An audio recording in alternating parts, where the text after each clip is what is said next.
Assalamualaikum warahmatullahi taala wabarakatuh. Video kali ini saya akan berbagi mengenai bagaimana melaksanakan review terhadap sebuah jurnal atau yang biasa kita kenal dengan kritik jurnal ataupun critical journal review ya. Critical journal review tentu menjadi tugas mahasiswa yang selalu rutin dilakukan hampir setiap mata kuliah. Saya pertama ingin menyampaikan bahwa tugas kritik jurnal pada dasarnya adalah karya tulis untuk kita bisa menilai sebuah artikel yang diterbitkan atau dipublish sebuah jurnal ya. Tentu tujuannya adalah untuk melihat apakah tujuan dari penelitian yang disebutkan dalam sebuah jurnal itu tercapai, kemudian apakah jurnal yang dipublish itu dapat kita jadikan sebagai sumber atau referensi untuk penulisan karya tulis ilmiah lainnya. Apa sebenarnya langkah-langkah yang harus kita lakukan dalam melakukan kritik sebuah jurnal? Yang pertama, kita harus membaca secara cermat jurnal yang akan kita review. Tentu membaca jurnal yang akan kita review tidak bisa sekali, bisa 2-3 kali tergantung kita masing-masing ya. Yang kedua, yang paling penting adalah kita benar-benar memahami apa yang menjadi konten, apa yang menjadi tujuan dari penelitian yang disebutkan di dalam jurnal tersebut. Dan yang ketiga menurut saya adalah kita harus setidaknya memiliki referensi yang cukup untuk bisa melakukan kritik terhadap sebuah jurnal. Jadi logikanya ketika kita akan mengkritik sesuatu tentu kita harus benar-benar memahami materi, memahami poin-poin penting apa yang akan kita kritik ya. Sebagai contoh mungkin karena saya dari disiplin ilmu komunikasi, ketika kita mengkritik sebuah jurnal yang berbicara tentang strategi komunikasi, pasti kita harus memahami dulu apa itu strategi, apa itu komunikasi, dan apa itu strategi komunikasi. Tentu itu membutuhkan referensi-referensi yang lain. Jadi saya menyarankan selain kita membaca jurnal yang akan kita review, juga kita harus membaca literatur-literatur lain yang terkait dengan materi jurnal yang akan kita review ya. Selanjutnya saya akan nanti menyampaikan dalam slide ini template yang bisa menjadi acuan kita dalam menulis kritik sebuah jurnal. Selanjutnya saya akan menampilkan di layar sistematika atau template yang bisa kita gunakan untuk mereview sebuah jurnal ya. Jadi sistematika atau template ini berbeda masing-masing perguruan tinggi atau institusi, tapi paling tidak ini bisa menjadi acuan kita untuk mereview sebuah jurnal ya. Pertama adalah judul ya. Judul yang dimaksud di sini adalah judul jurnal yang akan kita review ya. Ini saya akan tampilkan judul jurnalnya. Sebagai contoh saja ini jurnal Judika, jurnal Prodi Ilmu Komunikasi FISIP UISU ya.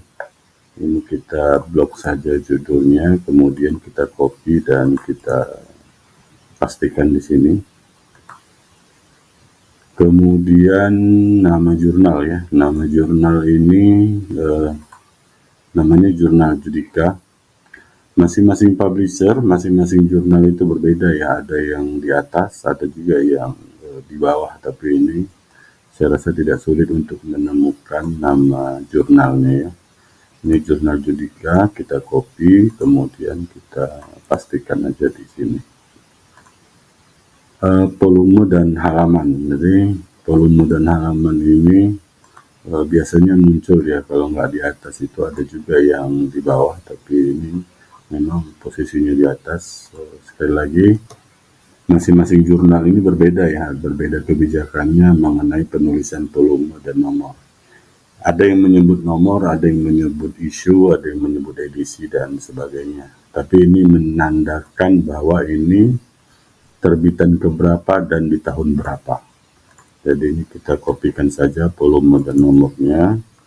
Kemudian kita pastikan di sini dan halaman ya, dan halamannya kita bisa lihat ini di sini di bawah ini halaman 26 sampai halaman 36 nih.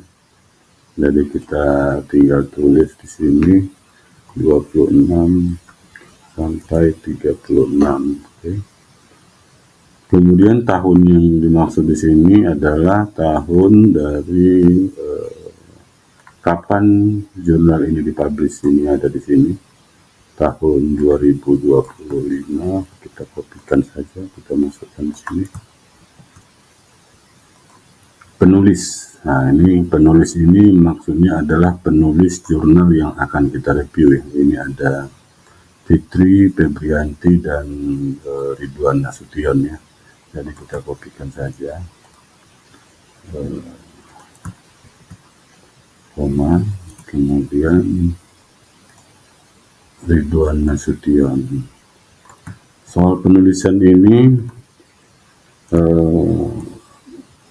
ada juga kebijakan yang berbeda, misalnya apakah ditulis semua gitu, tapi setidaknya kalau untuk 2 atau 3 nama penulis itu ditulis semua, dan kalau lebih dari 3 kita bisa buatkan misalnya dan kawan-kawan ya istilahnya. Misalnya ini ada 3 orang, Ridwan Nasution dan kawan-kawan. Kemudian link download. Link download ini adalah link yang kita peroleh dari website publishernya ya. Ini analisa komunikasi terapeutik, ini kebetulan sudah saya tampilkan. Jadi ini kita ambil saja ini yang di atas yang ada HTTP-nya, kita blok, kemudian kita copy dan kita pastikan di sini. Reviewernya ini adalah kita sendiri ya. Ini kalau ini menjadi pekerjaan perseorangan atau tugas perseorangan, kita bisa tulis nama kita, misalnya katakanlah Zakaria, dan mungkin NPM-nya ya, atau ending saya misalnya katakanlah 721 sekian gitu ya. Oke. Kalau ini nanti ditugaskan atau dikerjakan secara berkelompok, tentu kalian harus menulis nama masing-masing anggota kelompok ya. Tanggal review ini adalah tanggal kita melakukan review ya. Misalnya katakanlah 30 Desember 2024 ya, misalnya contohnya. Dan selanjutnya latar belakang, permasalahan, tujuan, dan seterusnya ya. Masing-masing isian ini bisa kita ketahui kalau sekali lagi kita tadi membaca jurnal ini secara cermat ya. Misalnya di abstrak kadang selalu muncul gitu ya, misalnya apa yang menjadi tujuan penelitian. Nah, ini contohnya ini saya blok.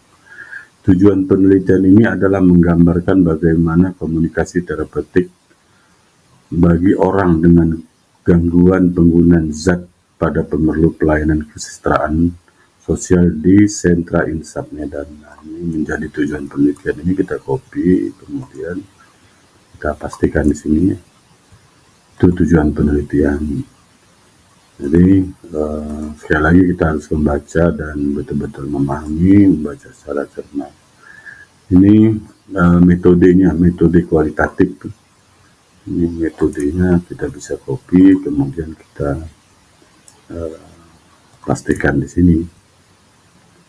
Permasalahan, pembahasan, dan seterusnya. Jadi sekali lagi ini semua bisa kita lakukan ketika kita memang betul-betul membaca secara cermat, membaca berulang-ulang untuk bisa melakukan sebuah review.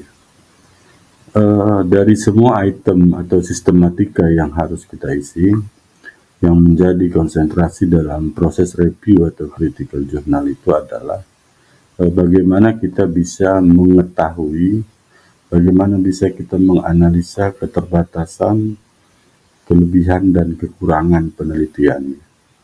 Apa sebenarnya keterbatasan? Keterbatasan ini lebih kepada misalnya keterbatasan penelitian, metode yang digunakan, dan hal-hal lain yang bisa kita temukan di jurnal ini, di jurnal yang akan kita review. Kekurangan, paling tidak kekurangan misalnya apakah kita melihat metodologi yang digunakan di sini tepat, atau kita punya saran yang lain, katakanlah misalnya sebaiknya ini digunakan dengan pendekatan kuantitatif atau metode penelitian yang bersifat kuantitatif, ya, bukan kualitatif.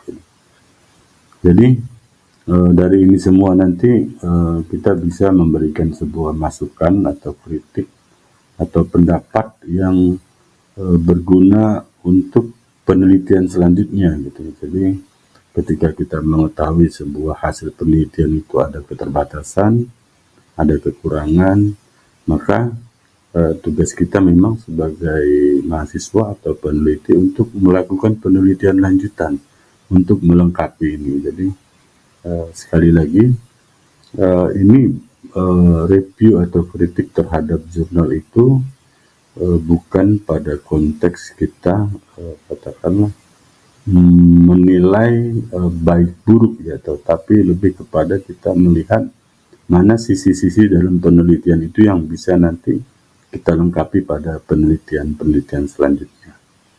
Saya pikir itu, dan terakhir saya ingin menyampaikan bahwa tentu dalam proses review terhadap sebuah jurnal di era digital ini kita bisa menggunakan aplikasi atau software apapun, ya, yang tersedia di dunia maya.